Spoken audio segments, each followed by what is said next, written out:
I usually post a lot of my thoughts on the current state of Destiny on Twitter, and for this season, I was planning to do the same with some sort of final thoughts thread, but when I started writing it, I realized that I was already past tweet number 20, and I still felt like I wasn't even halfway done, so I felt like it was a better idea to turn this into a video instead.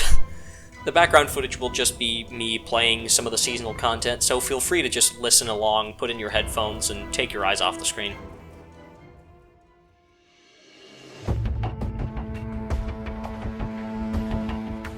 Week 1 of the season started off very strong, but not very strong servers-wise. Turns out that Bungie accidentally launched crossplay a season too early, but for me, that didn't take away from how good my first impressions were. The opening mission to the season was great. Not only did we see fallen babies, which arguably got the internet more excited than literally anything else at the time, but we also went into the Vex network for the very first time, which has got to be one of the coolest spaces that I've ever seen Bungie create for Destiny. And if that wasn't enough, immediately after the mission, we're thrown into a very familiar area. Walking around the Elixni Quarter was not only a great way to experience this season's story and the story of House of Light, but it was also just a great way to experience a little bit of nostalgia, with us going back to, for some people, their favorite raid final boss area, which I enjoyed a lot. Ido, Mithrax's daughter, telling a bunch of stories about objects that you can find around the area was a great way to learn about the House of Light at your own pace, and I really commend Bungie for putting in the effort to make that possible.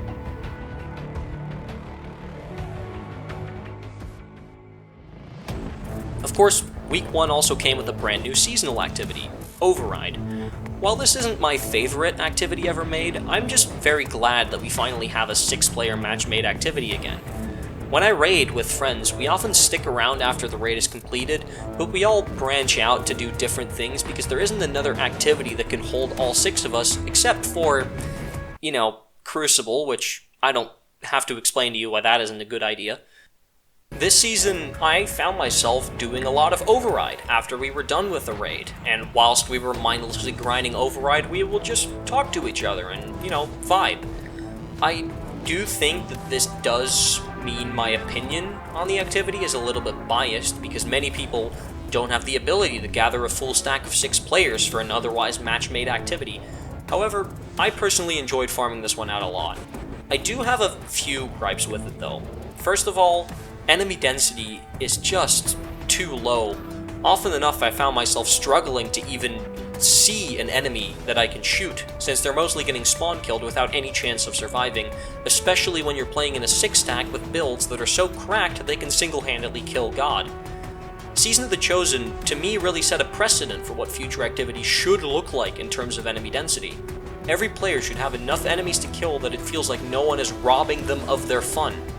Battlegrounds felt like the first seasonal activity since Forges, where you weren't trying to have fun and fighting against other people to have that fun. Now, obviously the feedback from Chosen didn't have much of a chance to fight its way into the content of Season of the Splicer, because they were created by separate teams alongside each other for the better part of their development. However, I hope this feedback does find a way into Season of the Lost and beyond. My second gripe with Override is just the blatant reusing of mechanics that are years and years old. Even though Gambit Prime was one of my favorite activities in Destiny when it was still around, please leave all your hate in the comments below, I can take it, I'm used to it, but I don't want to have to deposit motes in every activity.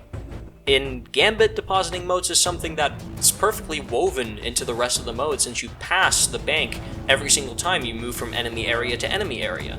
So it's almost natural, it doesn't ruin the pace of the activity, it doesn't pull you out of the immersion, it's just something that feels fluent. In Override, it feels like something that pulls you right out of the activity you're playing so that you can do something that's completely unrelated. It doesn't feel that fluent. However, at the end of the day, I'm just glad that we have a 6-player match-made activity in the game again, and I personally thought that this was a good addition to the game mostly. I don't think if I'll be playing it much more after the season ends, as with literally any seasonal activity, but I'm happy that we got to play this for 3 months. It was an overall good experience.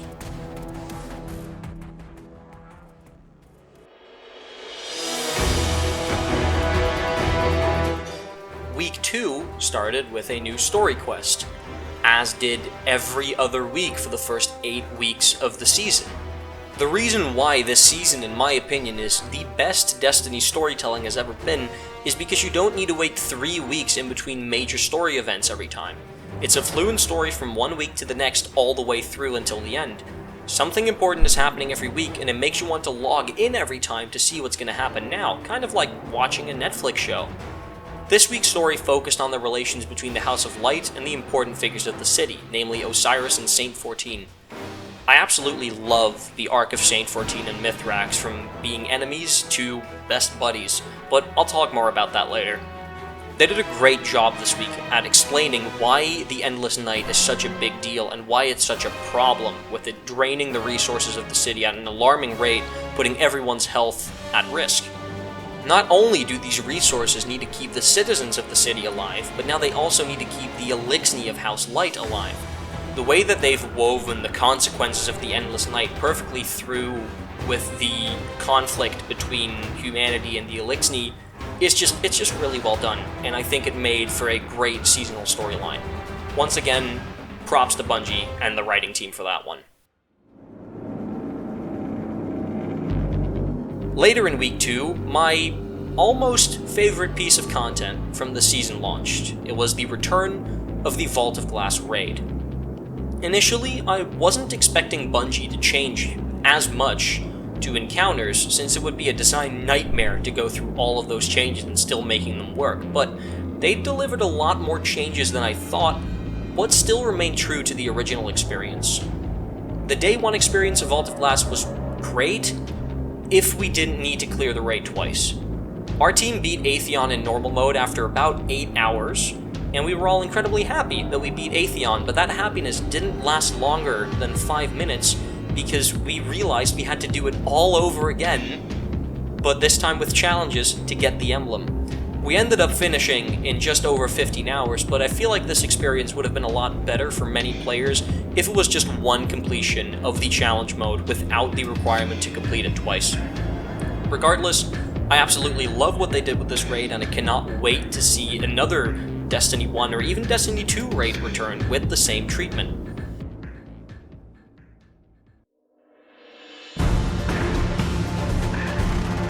Week 3 marked the launch of the third major piece of content from the season, the Expunge missions. These missions were great experiences all around. It's almost like if Bungie looked at Whisper, Zero Hour, Presage, and other missions alike and thought, what if we made a season built around missions like these? And if that was their intention, they nailed it, they pulled it off.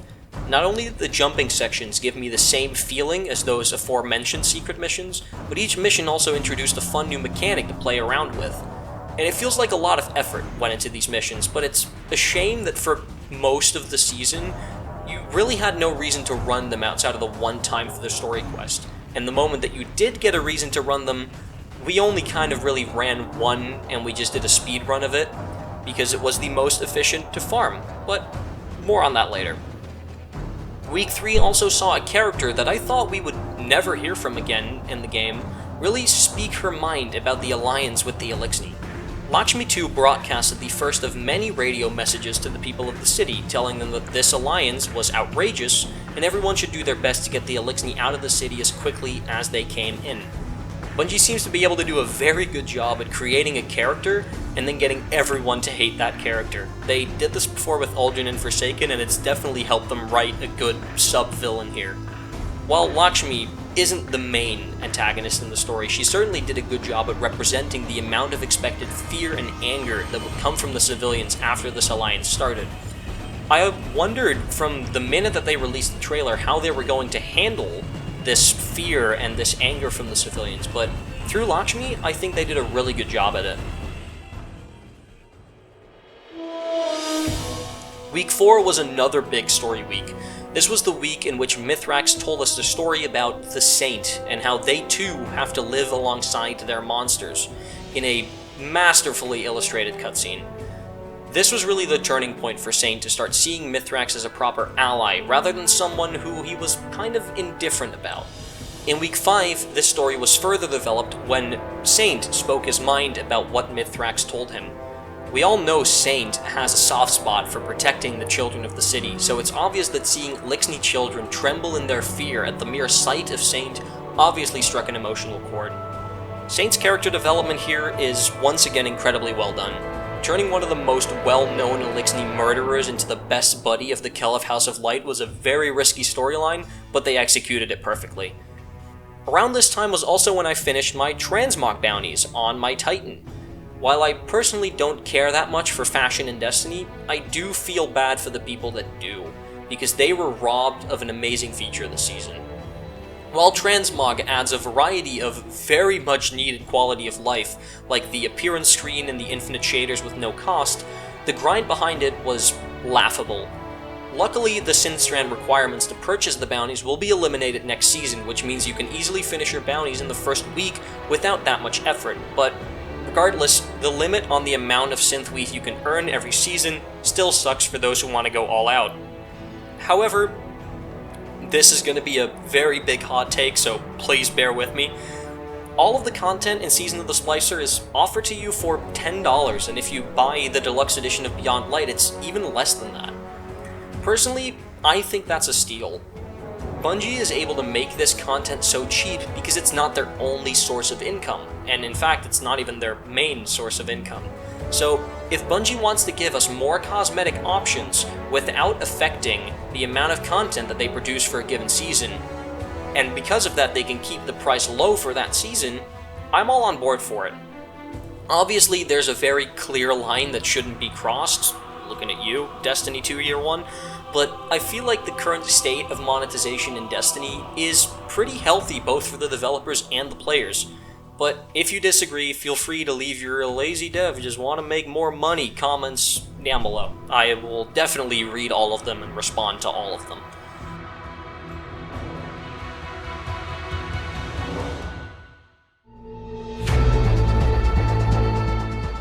Week 6 saw the launch of the first Corrupted Expunge mission, alongside another pretty crazy story beat.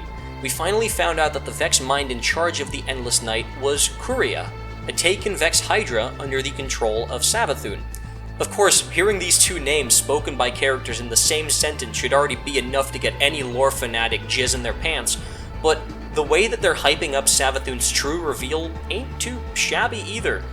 In the Beyond Light fight arc, Bungie said that this was going to be the year where Savathun puts down her final dominoes, and then at the end of the year, she's going to knock that all down. They've certainly got me excited for what's happening in Season of the Lost and beyond with the story, and I can't wait to see what happens next. Not only was Savathun mentioned here, but Kuria finally started playing a vital role in the story.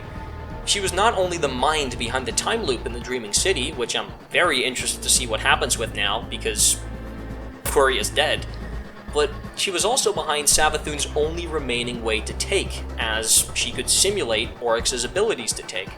The ramifications of her presence here are massive, and I certainly wasn't expecting that in just a normal season. I'm surprised, but very pleasantly. The Corrupted Expunge mission also opened up a new way to farm this season's weapons and armor, using corrupted key codes that could randomly drop from killing enemies across the solar system.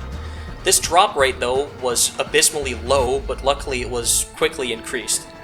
After fully upgrading your gauntlet, it also allowed you to get weapons with 2 perks in the final column and high stat roll armor.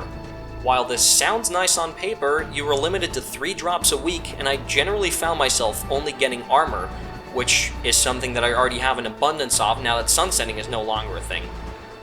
The quote-unquote high stat, though, was actually true for the first time, giving some of the best legendary armor drops that I've seen drop outside of raids and Iron Banner ever. So, if you for some reason don't have high stat armor yet, I highly recommend doing both your 3 weekly Corrupted Expunges and doing your 3 tier 3 focuses. However, talking about those tier 3 focuses, Arrivals did a great job giving us an option to focus Umbrals for a higher cost, but give us double the perks in that final slot, overall increasing the chance to get a god roll for each amount of currency spent. Chosen did this too, but the cost of focusing was way too high, requiring a minimum of 2 battleground runs for each tier 3 focus, and you were still limited to 3 every week. Splicer made Umbrals easier to focus, but removed the easy access to double perks on weapons. It's a classic one step forward, one step back move, a maneuver that we've all seen from Bungie before, and we've seen in Destiny before. Overall, the systems of both seasons have their ups and downs when it comes to the Umbral system, and I hope that they can combine the best of both worlds in a near future season, because I do think that Umbrals are the way to go when it comes to target farming loot.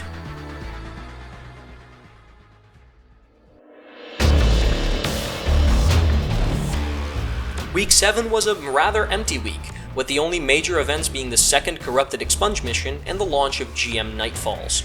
The Nightfall weapons this season are much better than last season's, with each one being basically the best weapon of its archetype, especially when you get the Adept version of the weapon. While I didn't like the selection of GM Nightfalls as much as last season's, the new artifact made them a lot more interesting to do because of the amount of absurdly busted mods in it. Namely Energy Accelerant, Impulse Recycler, Sundering Blast, and most notably Breach and Clear. The anti-champion mods weren't half bad either, with only Overload being a little bit on the iffy side for me. I still hate Overload hand cannon because hand cannons have been terrible in high-end PvE content ever since they were nerfed in Shadowkeep, and their range is also not that good for GM Nightfalls. Overload submachine gun isn't great either because, first of all, it has the same range problem as the hand cannon does, but second of all, it only triggers for a small amount of shots somewhere in the middle of your magazine, which is really unreliable for Overload Minotaurs and Captains that teleport around all the damn time. I'm very glad Overload Bow is returning in Season of the Lost, and I hope that we see Overload Scout return somewhere in the future as well, because that was also one of my favorite anti-champion mods from Season of the Hunt.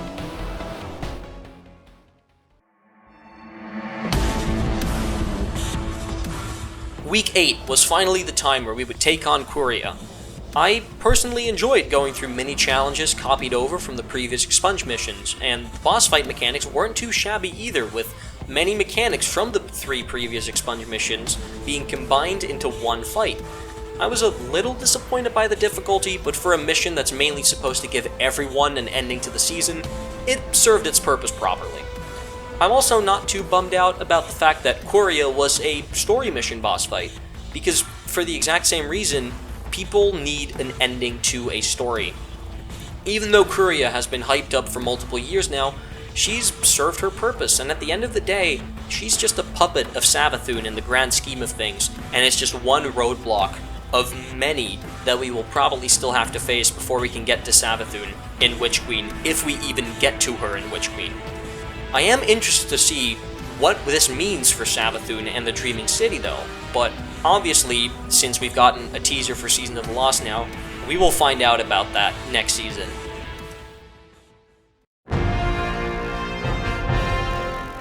Week 9 saw the return of Solstice, an event which I played for one day to complete the blue armor set. I bought the ornaments, and then I promptly stopped caring about it immediately after. I don't know about you, but an event that forces me to play content that I would otherwise never do, like public events, patrols, the EAZ, or Crucible, it just doesn't interest me anymore, especially since there wasn't a Moments of Triumph title this season that required you to complete the full armor set. There was no incentive for me personally to complete it, and even if you cared about the fashion, which I kind of did because I like the look of the armor, you could finish the blue set, buy the ornaments, and you'd be done. However, there was one thing this week that did very much excite me, probably my favorite piece of content this year so far. It's the return of Heart Mode raids, specifically Master Vault of Glass. Ever since Bungie introduced the contest modifier, I've been asking for a way to experience that Day 1 raid experience on more occasions than just for 24 hours a year. While Master Vogue isn't just a simple contest modifier slapped onto the raid, it still perfectly conveyed that Day 1 experience, and potentially made it even harder. I like the fact that a hardcore player can make it slightly easier for them by leveling further, but the difference that it makes beyond 1335 power is minimal. I also like the way in which you initially unlock the time lost weapons. While I had hoped that every weapon that dropped from Master Vault of Glass would be time lost, I do like the idea of having to complete a challenge to be able to farm it. Some of these challenges were brutal, like the Gatekeeper challenge, but the reward from it is probably the best rocket launcher currently in the game, which made it all worth it. I didn't like the fact that the loot wasn't separated, but that was fixed in a recent patch, so I've got no more complaints about that either. The only thing that I really want more from Master Vault of Glass is just more. Give us a master version of one of the other 3 raids currently in the game, or maybe even give us a master dungeon, and give their weapons the time-loss treatment. I could very much see a Master Prophecy happening next season now that the Trials of the 9 weapons are returning, but regardless, even if they don't do any of that, I'll be very happy if any future raid or dungeon content comes with a master mode later in the season, because this has single-handedly kept me playing the game every week. I'm just incredibly happy we finally have a properly difficult 6-player activity in the game again. It's been way too long.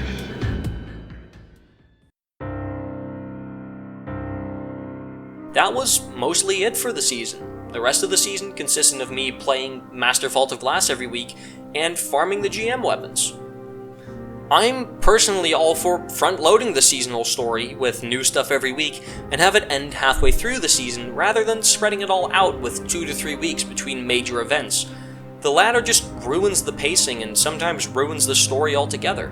While I did see a decrease in my playtime during the latter half of the season, I think that's healthy for the game going forward. Front-load us with a few weeks of content that keeps us busy, and round out the season by giving us ways to farm the seasonal weapons at our own pace. Alongside that, the latter half of the season gives us access to GM Nightfalls, and in this season's case, Master Vault of Glass, which kept my interest for long enough to keep playing every week. I didn't play as much as I did at the start of the season, but I still logged in every week and I had a good time. If this is what the seasonal model is going to be like going forward, I'm very optimistic for Season of the Lost and all of the Year 5 seasons. However, it wasn't exactly the end of the season. We do have one final piece of story to cover.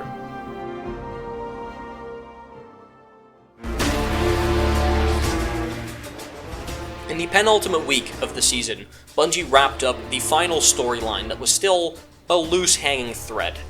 Throughout the season, Lakshmi had been trying to cancel Mithrax on Twitter.com by digging into his social media account and posting things that the Elixni did dozens of years ago to make them look bad. This all resulted in Lakshmi building a device which would banish the Fallen to the depths from whence they came with the aid of Osiris. Obviously, this didn't happen and it ended up costing Lakshmi her life. Very surprised about Lakshmi dying here.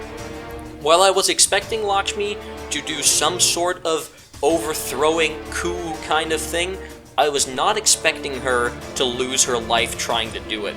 We haven't had a major character die since Cade and Forsaken, so this was definitely a good plot twist for me. While I kind of hoped that we would have seen Lakshmi die on screen, I still got to teabag her at the start of the last city override, so I'm more than happy. While I was hoping for a full new story mission, I can't help but be happy about the fact that we got to fight enemies in the Batsa district again, while the Scourge of the Past percussion plays in the background. I will always be a Destiny music nerd, and here is no exception. Very happy about the fact that we even got to listen to it in the first place. Speaking of the music, the team did a phenomenal job with the music this season for Override, Expunge, and especially the final Curia boss fight. I can't wait to see what the music team has cooked up for Season of the Lost and for the Witch Queen. Throughout the Override, the characters are all giving updates on their situation, and Mithrax sounds incredibly scared because of everything that's happening. It really pulls you into the situation that you're in, and for the first time in a very long time, it felt like what we were doing actually mattered, and it mattered a lot. Lives were at stake here. And it's been a while since they've pulled that off, and I really commend the writing team for doing that.